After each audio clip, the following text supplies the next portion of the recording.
We live in interesting times. Today's stories. Hundreds of thousands of Puerto Ricans launch a massive protest. French President Macron says Libya must release migrants and refugees from detention. Portugal firefighters are still battling against wildfires. DR Congo health minister resigns after being replaced as Ebola spearhead. Mexico and the U.S. to meet again in 45 days for migration talks. Venezuela accuses a U.S. spy plane of entering its airspace.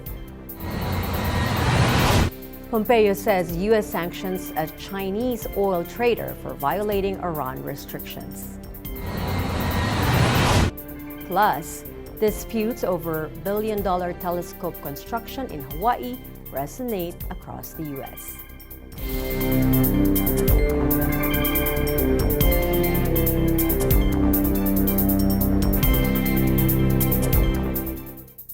Hello everyone, I am Eliza Gonzalez Manglikmot, bringing you stories from around the globe, and this is Eagle News, broadcasting from Washington, D.C.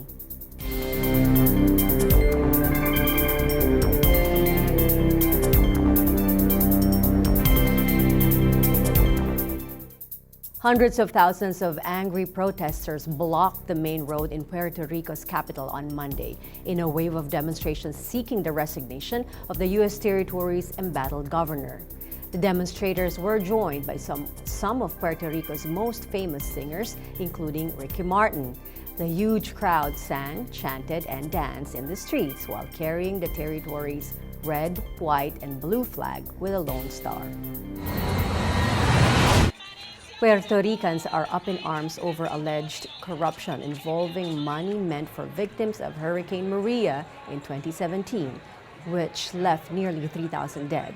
They are also upset about the recent release of text chats in which Governor Ricardo Rossello and other male officials make fun of journalists and hurricane victims, among other people.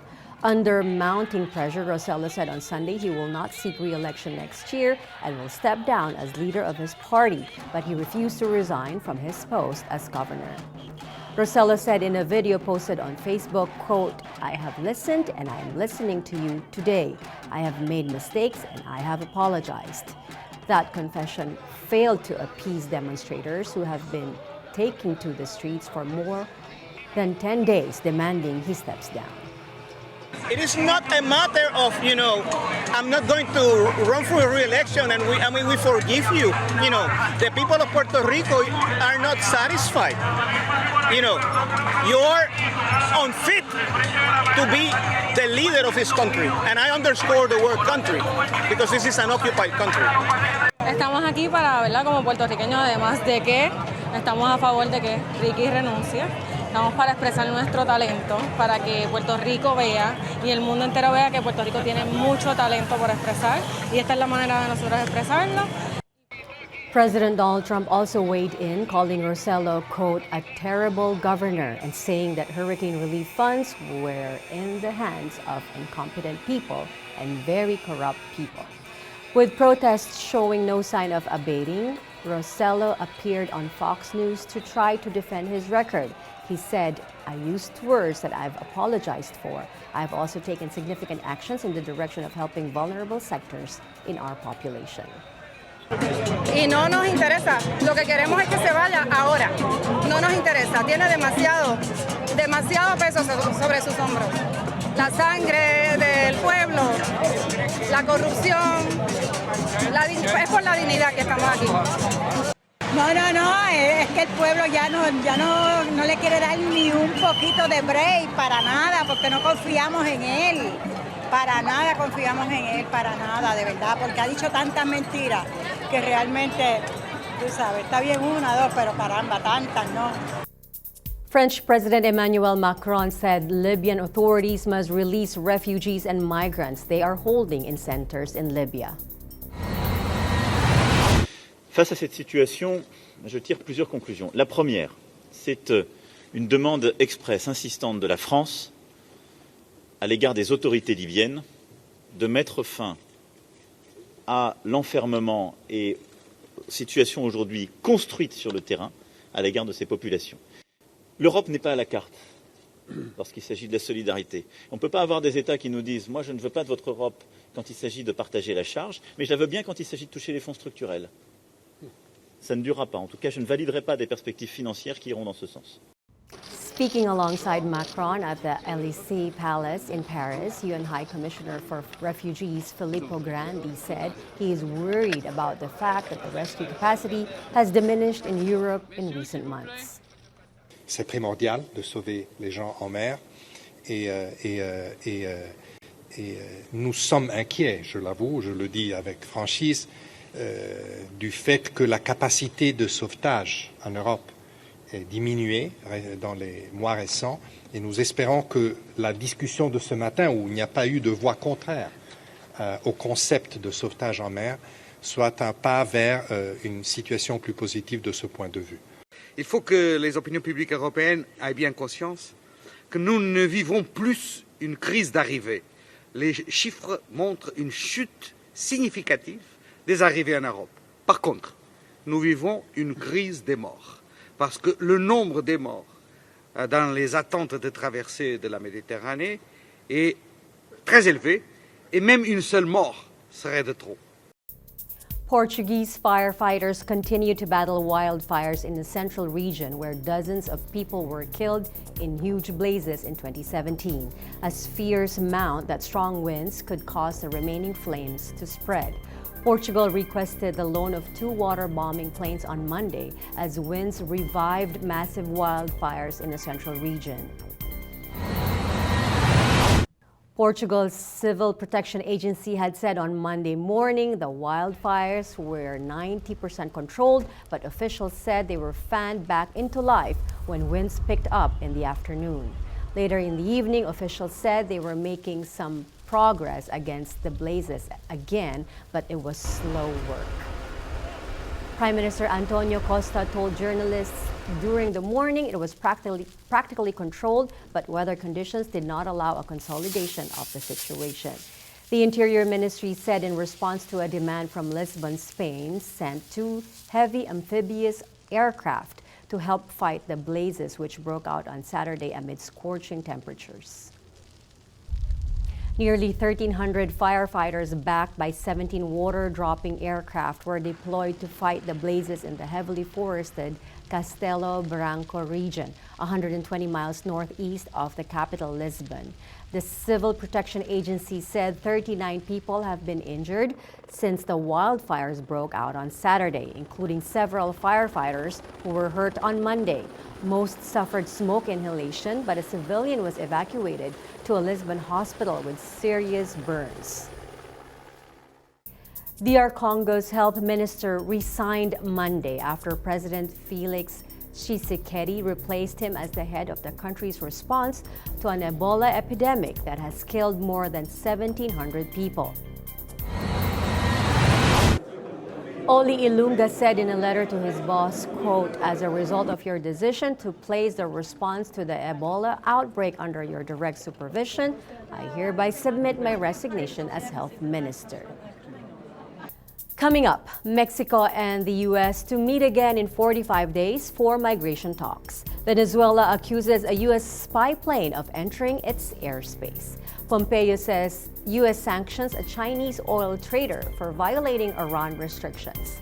Plus, disputes over $1 billion telescope construction in Hawaii resonate across the U.S. Eagle News will be right back. Stay with us.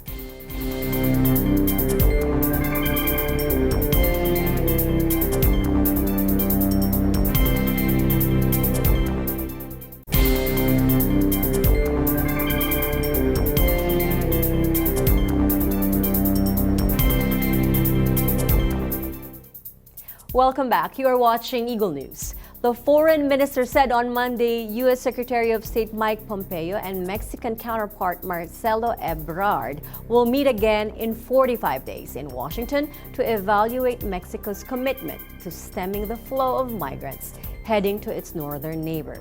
The agreement follows talks between Pompeo and Ebrard in Mexico City on Sunday as part of the U.S. government officials' 4-nation trip to Latin America.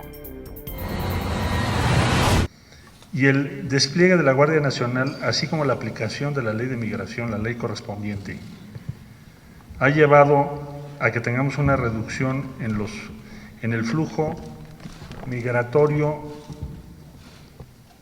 alrededor del 36.2%.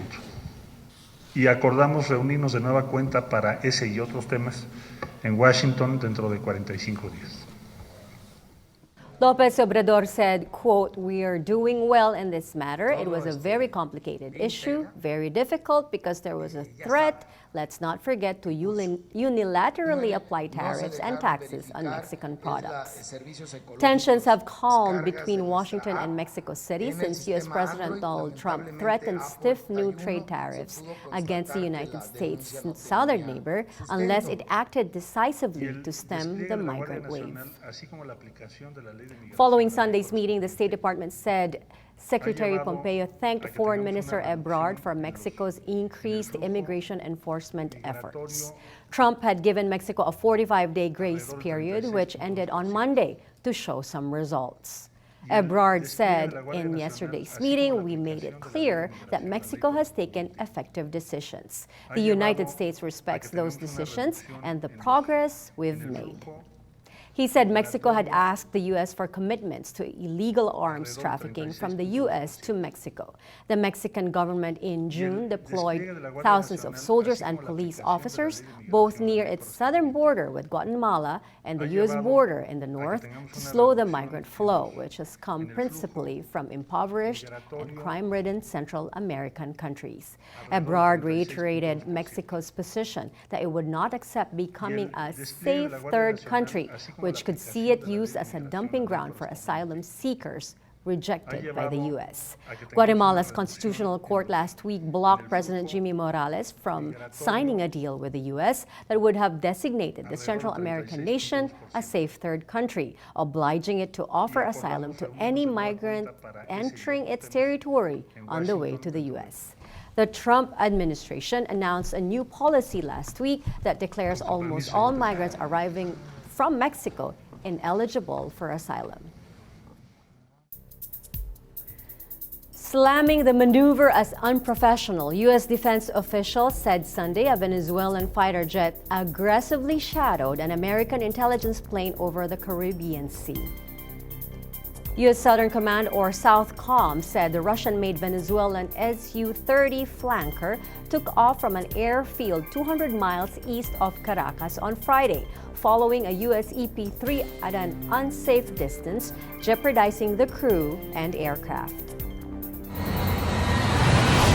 It added the EP-3 aircraft flying a mission in approved international airspace was approached in an unprofessional manner by the Su-30. The U.S. routinely conducts multinationally recognized and approved detection and monitoring missions in the region to ensure the safety and security of our citizens and those of our partners. SOUTHCOM said in a separate post on Twitter, the action demonstrated Russia's, quote, irresponsible military support to Venezuelan President Nicolas Maduro's illegitimate regime. It said it also revealed Maduro's recklessness and irresponsible behavior, which undermines international rule of law and efforts to counter illicit trafficking. The South American nation was plunged into political turmoil in January when National Assembly Speaker Juan Guaido declared himself acting president in a direct challenge to Maduro's authority. The opposition leader is recognized by the United States and more than 50 other countries, but has been unable to dislodge Venezuela's socialist leader. En este mismo instante, la misma aeronave o una aeronave similar, la llamada EP-30, se encuentra otra vez incursionando en la firma Maiquetía, en la región de información de vuelo de Maiquetía. Ahí vimos algunos representantes de la ultraderecha venezolana justificando el hecho de que un avión espía norteamericano esté incursionando de manera ilegal, de manera irregular y de manera peligrosa en una zona que es de exclusiva información para Venezuela. The United States is placing a leading Chinese oil importer on its sanctions blacklist for trading in Iranian crude, Secretary of State Mike Pompeo announced Monday. as part of that maximum pressure campaign, I'm announcing that the United States is imposing sanctions on the Chinese entity Zhuing Jingrong and its chief executive, Yumin Li. They violated U.S. law by accepting crude oil. We've said all along that any sanction will indeed be enforced.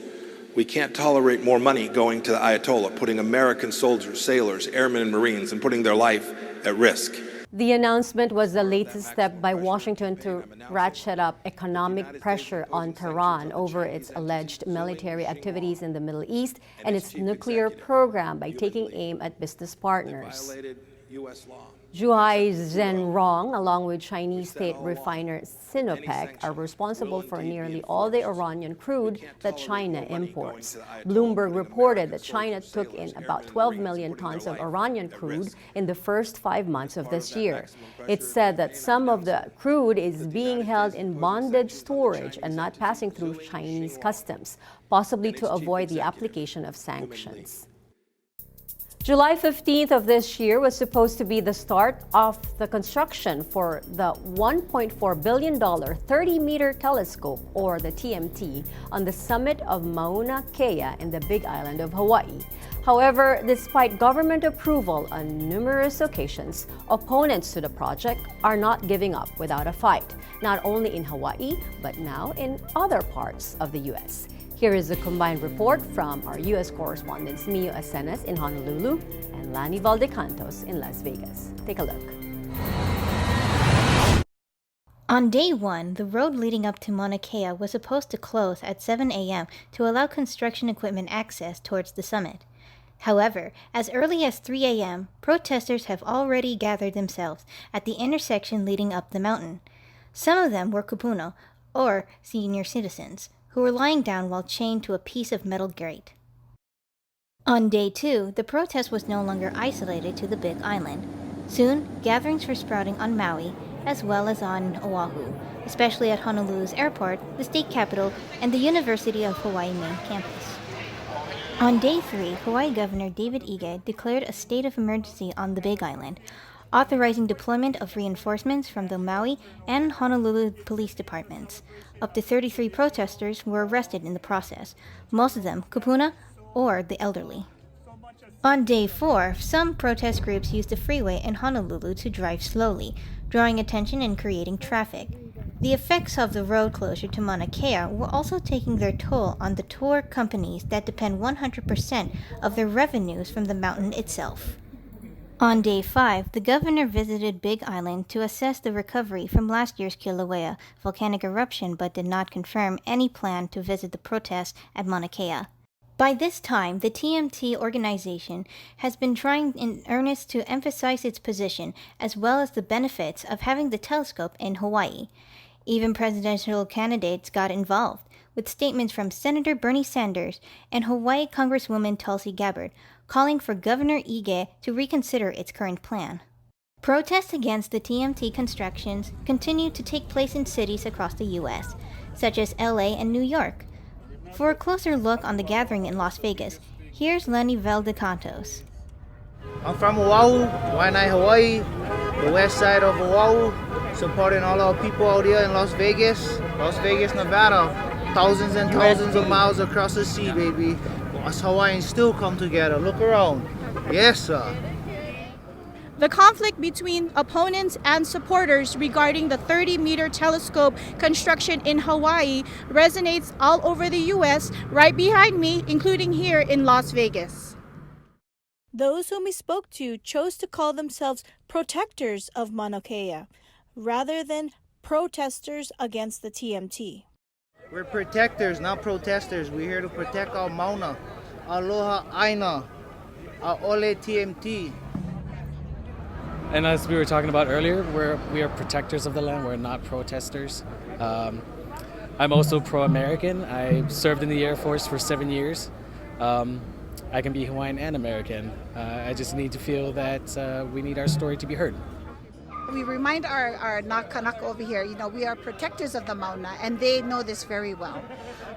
It's funny how no matter where we're at, whether we're here, Washington, Oregon, California, Our roots are very deep, still strong. You know, when we say we're the living Aina, so everything that we instill in ourselves that we are rooted with, traditions, we take with us. That's why we say we are the Aina, because wherever we go, we are Hawaii.